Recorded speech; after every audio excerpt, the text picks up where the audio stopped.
नमस्कार, आप देख रहे हैं उत्तर प्रदेश विशेष। मैं हूं आपके साथ सरिता तिवारी। करते हैं खबरों की शुरुआत बड़ी खबर से। खबर सुल्तानपुर से, जहां गोमती नदी में इस साल भी शुरू हुआ विसर्जन। जी हां, प्रशासन ने दुर्गा प्रतिमाओं के विसर्जन की यहां पर अनुमति दे दी है। नम आंखों से श्रद्धालु यहां पर मां दुर्गा को विदाई दे रहे हैं। पूरी रात आपको बता दें, ये विसर्जन का सिलसिला चलेगा। यहां पर कल देर शाम विसर्जन समाप्त होने की संभावना है। तो यहां पर आपको बता दें, प्रशासन ने दुर्गा विसर्जन की अनुमति यहां पर दे दी है। नम आंखों से श्रद्धालु मां दुर्गा को विदाई देते नजर आ रहे हैं। यहां पर पुलिस प्रशासन भी तैनात है सुरक्षा को लेकर भी। और यहां पर एक विसर्जन के लिए आप देख सकते हैं किस तरह की व्यवस्था यहां पर की गई है। तो जिस हिसाब से आपको बता दें, श्रद्धालुओं की भीड़ यहां पर आ रही है, उससे लगता है कि कल शाम तक यहां पर इस तरह विसर्जन का जो सिलसिला है वो चलता रहेगा।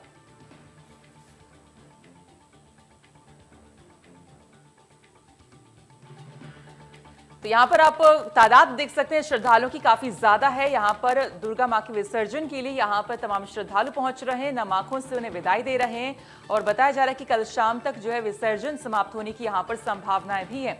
तो फिलहाल यहाँ पर आपको बता दें, गोमती नदी में इस साल विसर्जन करने की जो अनुमति है वो प्रशासन ने यहाँ पर दे दी और इसी को लेकर तमाम श्रद्धालु हैं वो अब गोमती नदी में भी यहाँ पर विसर्जन मां दुर्गा को करने के लिए, उनको विदाई देने के लिए यहाँ पर पहुंच रहे हैं। और भारी संख्या में यहाँ पर श्रद्धालु पहुंच रहे हैं और बताया जा रहा है कि कल शाम तक यहाँ पर विसर्जन समाप्त होने की संभावनाएं बनी हुई है।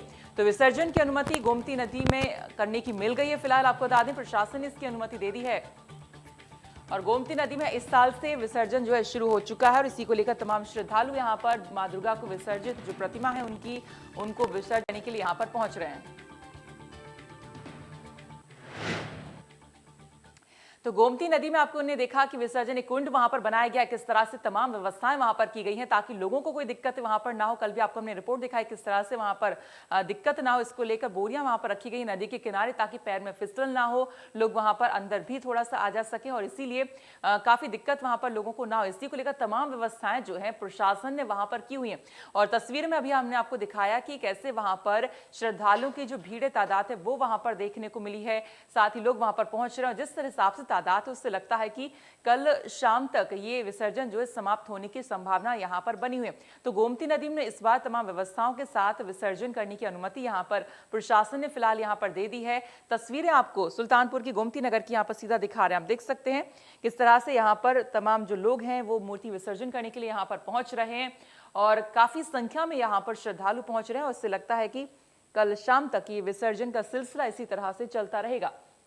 हालांकि नम आंखों से श्रद्धालु विदाई देते हुए मां दुर्गा को भी नजर यहां पर आ रहे हैं। तो आपको बता दें, गोमती नदी में अब विसर्जन शुरू हो चुका है। श्रद्धालु यहां पर भी मां दुर्गा की प्रतिमाओं को विसर्जित कर सकते हैं।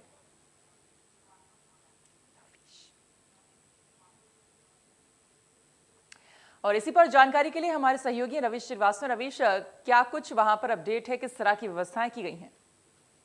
तो आपको बताते चले कि यहाँ पर अभी शाम को 6 बजे प्रशासन और दुर्गा पूजा समिति के बीच जो है काफी जद्दोजहद के बाद दुर्गा प्रतिमाओं का विसर्जन शुरू हुआ है। पहली दुर्गा प्रतिमा का विसर्जन 5:45 बजे हुआ है।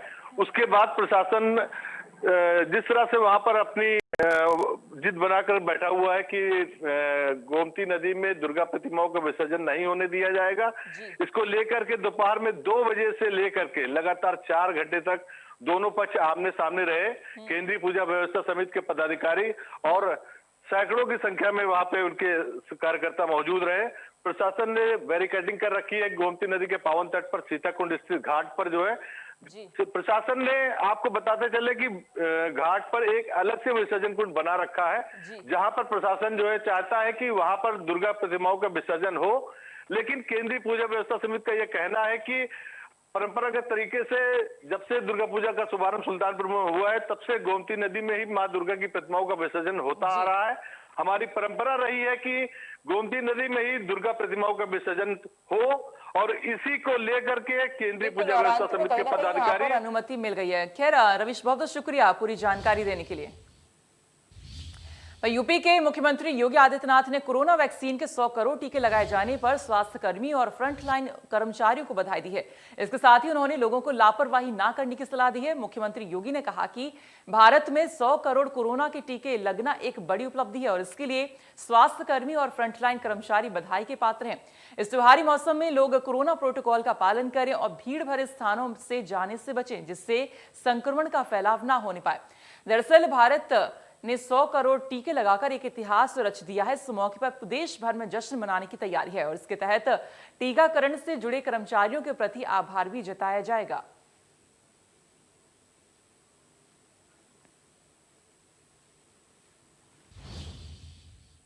सबसे तेज, सबसे व्यवस्थित और सबसे अच्छा वैक्सीनेशन का ये कैंपेन आज 100 करोड़ के अपने लक्ष्य को प्राप्त कर रहा है।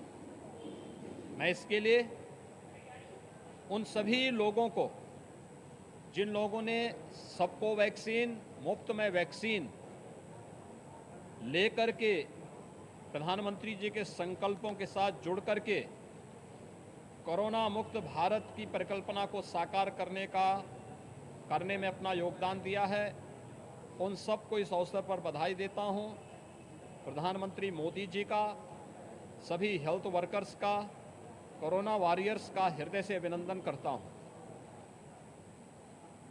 प्रधानमंत्री मोदी जी के नेतृत्व में उत्तर प्रदेश आज 12 करोड़ 25 लाख वैक्सीन अब तक दे चुका है और मेरा अनुमान है कि आज जो बृहद अभियान चल रहा है, इस बृहद अभियान के क्रम में उत्तर प्रदेश आज एक बड़ी संख्या में फ्री वैक्सीन, सबको वैक्सीन के संकल्प के साथ जुड़ करके इस सप्ताह हम लोग 13 करोड़ लोगों को वैक्सीन के डोज उपलब्ध करवाने में सफल हो जाएंगे।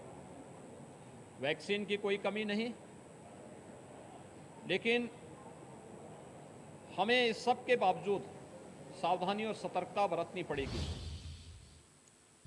भारत ने आज वैक्सीनेशन में 100 करोड़ का आंकड़ा पार कर लिया और इसको लेकर हमारे संवाददाता ने मोदी सरकार में मंत्री कौशल किशोर से खास बातचीत की। मेरे साथ हैं कौशल किशोर, जो कि एमओएस है अर्बन डेवलपमेंट के।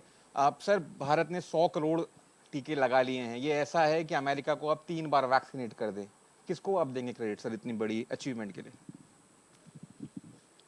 देखिए, सबसे बड़ी बात तो यह है कि हमारे हिंदुस्तान में माननीय मोदी जी के नेतृत्व में जो वैज्ञानिकों को उन्होंने उत्साह बढ़ाया वैक्सीन बनाने के लिए, तो 2 वैक्सीन बना के वैज्ञानिकों ने तैयार किया, तो उनको भी मैं इसके लिए उनको श्रेय देता हूं। और उसके बाद पूरे देश के अंदर मेडिकल स्टाफ के लोग, डॉक्टर्स, सोशल वर्कर्स, हमारी पार्टी के लोग और मीडिया के लोग मिल करके कि किसी की जान कोरोना की वजह से न जाने पाए, लोगों को प्रोत्साहित किया वैक्सीन लगाने के लिए। और आज 100 करोड़ लोगों को वैक्सीन लग गई। पिछले भी 17 सितंबर को जब माननीय मोदी जी का जन्मदिन था और भगवान परशुराम जी की जयंती थी, उस दिन 2 करोड़ से ज़्यादा भी वैक्सीन लोगों ने लगवाई। तो इस पर विपक्ष ने बड़े कमेंट किए थे और बड़ी तंज कसी थी कि आज जो तो लग गई हैं, अगले दिन से इसका रेट क्या रहेगा। तो इस तरीके की बातें करने वाले लोगों को अब ये पता चलना चाहिए कि जो है 100 करोड़ भारतवासियों ने अपने को वैक्सीनेट करा लिया है और आने वाले समय में जो शेष बच्चे हैं उन लोगों की भी वैक्सीन लग जाएगी। जब कोरोना आया था उस समय हमारे यहाँ पीपी किट भी नहीं बनती थी और पीपी किट बनाने के लिए प्रोत्साहित किया माननीय नरेंद्र मोदी जी ने, प्रधानमंत्री जी ने। तो हमारे देश में तो ज़रूरत पूरी ही की, बल्कि विदेशों में भी पीपी किट को सप्लाई किया, क्लोरोक्विन की टेबलेट को भी सप्लाई किया और बहुत सी हमारे जो वैक्सीन बनी उसको भी विदेशों में सप्लाई करने का काम। लेकिन जो वैक्सीन को लेकर जो पूरी पॉलिटिक्स हुई, आपके राज्य से आते हैं अखिलेश जी, उन्होंने कहा कि ये तो बीजेपी की वैक्सीन है। हालांकि अब पिता पुत्र दोनों ने वैक्सीन अब लगवा ली है।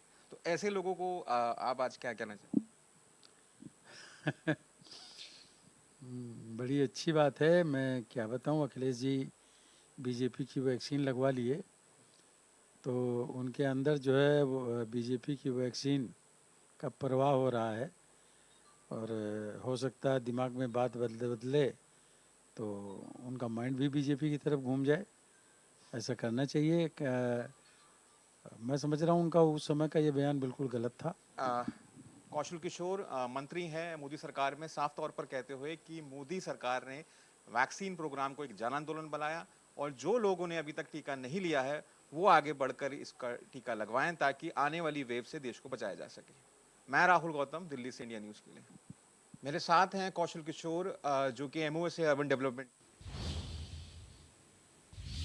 प्रदेश के उप मुख्यमंत्री दिनेश शर्मा ने विपक्ष पर जुबानी हमला बोला और कहा कि चुनाव के मौके पर निकलना और सरकार के खिलाफ बयानबाजी मात्र। मोदी योगी सरकार जनता के विकास के लिए योजनाएं चला रही है, करोड़ों लोगों की मदद भी की जा रही है। वहीं कांग्रेस महासचिव प्रियंका गांधी का बिना नाम लिए कहा कि जो वादा पूरा ही नहीं करना चाहे वो चाहे जो वादा करे, उन्हें सिर्फ दुख की घड़ी में राजनीति करने के बजाय पीड़ित से सहानुभूति रखनी चाहिए।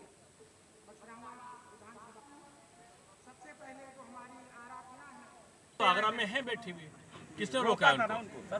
क्या है, कुछ लोग ऐसे हैं जो किसी दुखद घटना का इंतजार करते हैं चुनाव के करीब, और उनको जो व्यवस्था है उनमें सकारात्मक सहयोग देने की जगह नकारात्मक व्यवस्थाओं के माध्यम से दुष्प्रचार करने का काम जो लोग करते हैं उनको जनता पसंद नहीं करती। बढ़ती महंगाई के बीच यूपी में खेल, युवा कल्याण और पंचायती राज मंत्री उपेंद्र तिवारी ने गुरुवार को एक बेतुका बयान दिया। जालन में उन्होंने कहा कि देश की 95% जनता डीजल पेट्रोल का उपयोग ही नहीं करती है, कुछ ही लोग डीजल पेट्रोल का उपयोग करते हैं। देश में डीजल पेट्रोल के दामों में किसी प्रकार की कोई बढ़ोतरी नहीं हुई है, विपक्ष इसका प्रोपेगेंडा बनाने में लगा हुआ है। उन्होंने कहा कि देश में लोगों की आमदनी बढ़ी है और उस हिसाब से डीजल पेट्रोल के दाम बहुत कम है।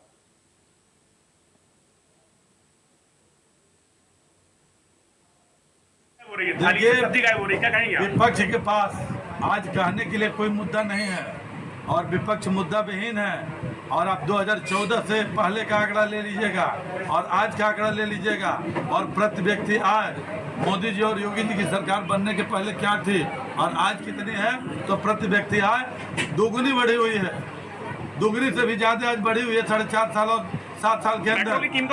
और पेट्रोल की कीमत, पेट्रोल और डीजल बिजली की सप्लाई सरकार कर रही है।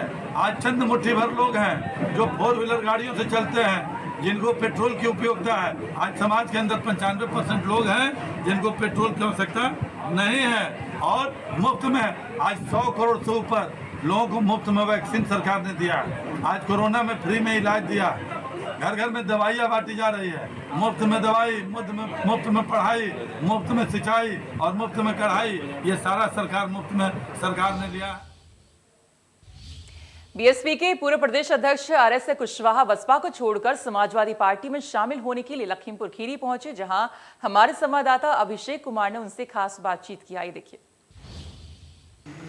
इस वक्त में हमारे साथ में आरएस कुशवाहा जी मौजूद हैं। ये इंसान जानते हैं किस तरीके से जो बसपा को छोड़ के समाजवादी पार्टी में चले गए, आखिर इसका मुख्य कारण क्या रहा है? सर, आप जो समाजवादी पार्टी में चले गए, क्या कारण? बहुजन समाज पार्टी इस संस्थापक मनोज काशीराम साहब ने जिस समय बहुजन समाज पार्टी बनाई थी, उन्होंने नारा दिया था सर्वजन हिताय सर्वजन सुखाय, बहुजन हिताय बहुजन सुखाय। वर्तमान परिस्थिति में बहुजन समाज पार्टी अपने मिशन से भटक गई है, अपने लक्ष्य से भटक गई है और वर्तमान में प्रदेश और देश में जो सरकारें चल रही हैं उनका मुकाबला मजबूती से रखना चाहिए, वो नहीं रख पा रही है। बाबा साहब का दिया हुआ संविधान के साथ छेड़छाड़ हो रही है, आरक्षण को खत्म करने का प्रयास हो रहा है, पिछड़ों को, दलितों को, दलित समाज के लोगों को, प्रकाश के गरीबों को जो आरक्षण मिला हुआ था उसको समाप्त करने का प्रयास हो रहा है। और ये लड़ाई हमारी पूर्व पार्टी मजबूती से नहीं लड़ पा रही थी। समाजवादी पार्टी के राष्ट्रीय अध्यक्ष अखिलेश यादव जी इस लड़ाई को बखूबी गांव से लेकर के सड़क तक लड़ने का काम कर रहे हैं। इसलिए हम हमारे तमाम साथी समाजवादी पार्टी की नीतियों से प्रभावित होकर के आदरणीय अखिलेश यादव जी की जो सोच है, जो सब समाज सब जन समाज सब ललिता सब सुखाए की जो सोच है और प्रदेश को विकास की ओर ले जाने की सोच। कानपुर में आयोजित वाल्मीकि महोत्सव में कला, साहित्य और सांप्रदायिक सौहार्द का संगम हुआ है। श्री राम सेवा मिशन की ओर से आयोजित समारोह में नन्हे मुन्ने बच्चों ने भजन प्रस्तुत कर खूब तालियां बटोरी, तो कवित्री सबीना अदीब ने भी राम पर आधारित भजन गाकर माहौल को भक्तिमय कर दिया और सांप्रदायिक सौहार्द की मिसाल पेश की। वहीं मर्चेंट चैम्बर सभागार में आयोजित इस समारोह में केंद्रीय मंत्री साध्वी निरंजन ज्योति ने बतौर मुख्य अतिथि शिरकत की।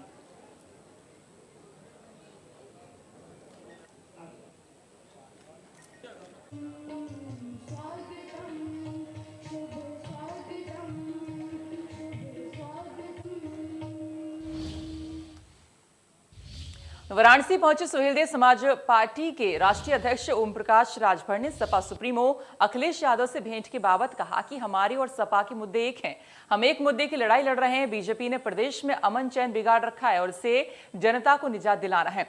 भागीदारी संकल्प मोर्चा और समाजवादी पार्टी के गठबंधन की घोषणा 27 अक्टूबर को मई हलधरपुर मैदान में अखिलेश यादव के सामने की जाएगी।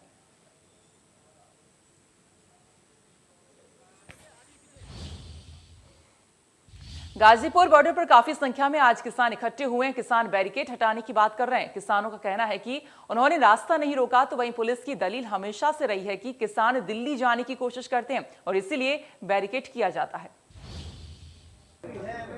दिल्ली यूपी की सीमा गाजीपुर बॉर्डर पर आज क्या कुछ हुआ वो मैं आपको तफसील से समझा देता हूं। दरअसल माजरा क्या था, इस तरह की अफवाह भी फैल गई कि नेशनल हाईवे 24 का ऊपर का और नीचे का हिस्सा, जिसे गाजीपुर बॉर्डर हम कहते हैं, वो खाली करा दिया गया। लेकिन दरअसल ये खाली नहीं हुआ, ना तो किसानों ने खाली किया और ना ही किसी पुलिस ने करवाया। जब सुप्रीम कोर्ट में इसकी सुनवाई हो रही थी और जब 7 दिसंबर की तारीख नियत कर दी गई, उसके बाद ये सब कुछ हुआ। क्या कुछ हुआ वो मैं आपको ग्राउंड जीरो से बता रहा हूं। मैं इस समय गाजीपुर बॉर्डर पर वहीं मौजूद हूं जहां ये बैरिकेड हैं। जब 7 तारीख लगी, उसके बाद राकेश टिकैत और तमाम किसान नेता जो हैं वो यहां पर पहुंच गए और उन्होंने ये कहा कि हम ये बताना दर्शाना चाहते हैं कि आखिरकार रास्ता रोका किसने है। दरअसल उनका ये आरोप है कि रास्ता किसानों ने नहीं रोका है, बल्कि रास्ता दिल्ली पुलिस ने बैरिकेड लगाकर रोका है। हालांकि इस बैरिकेड के पास में किसानों का एक टेंट जो था वो यहां पर मौजूद था, जिसे आप ऊपर भी देख सकते हैं, और इस टेंट को किसानों ने खोल दिया। अब आप देख सकते हैं कि यहां से सीधे आपको बैरिकेड नजर आ रहा है, यानी कि किसान जो हैं वो सांकेतिक रूप में इस बात को बता रहे थे कि दरअसल बैरिकेड की वजह से ये रास्ता जो है वो रुका हुआ है। हालांकि राकेश टिकैत ने यह भी कहा कि वो दिल्ली जाना चाहते हैं। यहां जहां हम खड़े हैं, यहां से खड़े होकर राकेश टिकैत ने उस तरफ देखा और वहां पर दिल्ली पुलिस से ये कहा कि दिल्ली पुलिस उन्हें दिल्ली जाने दे, क्योंकि वो दिल्ली जाना चाहते हैं, रास्ता नहीं रोकना चाहते हैं। राकेश टिकैत से इंडिया न्यूज ने बात की तो राकेश टिकैत ने यह कहा कि हम दिल्ली जाना चाहते हैं, पार्लियामेंट जाना चाहते हैं और हम शांतिपूर्ण प्रदर्शन करना चाहते हैं, क्योंकि हमारी जो मांग है वो तीनों कृषि कानून के खिलाफ है और कानून पार्लियामेंट में बना है। लेकिन उन्होंने ये भी कहा कि रास्ता उन्होंने नहीं रोका है, लेकिन फिर भी ये सवाल खड़ा रह गया कि आखिरकार रास्ता रोका किसने है, क्योंकि आरोप तो यही है कि जब किसान यहां से दिल्ली जाने की कोशिश करते हैं, तनातनी का माहौल होता है, तो ये बैरिकेड लगाना पड़ता है। अब ऐसे में 7 दिसंबर जो सुप्रीम कोर्ट, देश की सुप्रीम अदालत में जो सुनवाई होनी है, उस पर सबकी निगाहें टिकी हुई हैं। गाजीपुर बॉर्डर से जतिन गोस्वामी, इंडिया न्यूज। में इतना ही, लेकिन आगे और भी खबरें जारी हैं। आप देखते रहिए इंडिया न्यूज। नमस्कार।